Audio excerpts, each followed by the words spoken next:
एक बार की बात है, एक जंगल में एक बहुत प्यारा सा छोटा सा हिरण रहती थी जो बहुत चंचल थी। वो एक जगह ज़्यादा दिन तक नहीं रहती थी।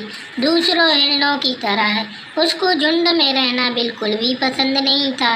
इसी कारण वो सारा दिन इधर उधर घूमती रहती थी। एक दिन वो हिरनी घूमते घूमते नदी किनारे आ पहुंची। उसने सोचा कि अब वो बहुत थक चुकी है, तो उसने सोचा कि अब वो थोड़ा पानी पीकर वहीं नदी किनारे आराम कर ले। तभी एक शिकारी से झाड़ियों के पीछे से छुपकर उस हिरन को देख लिया।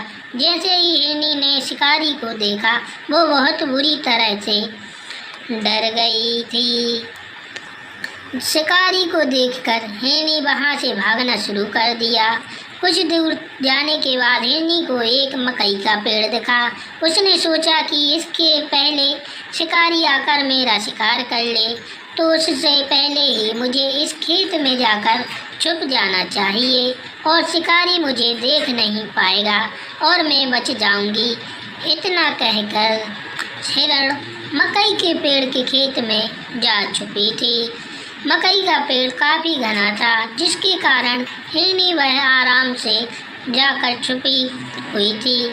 शिकारी ने उसे बहुत खोजा पर वो नहीं मिली।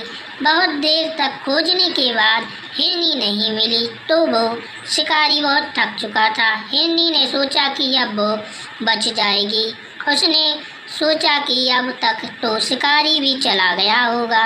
हिरनी बड़े आराम से मकई के पत्तों को खाने लगी।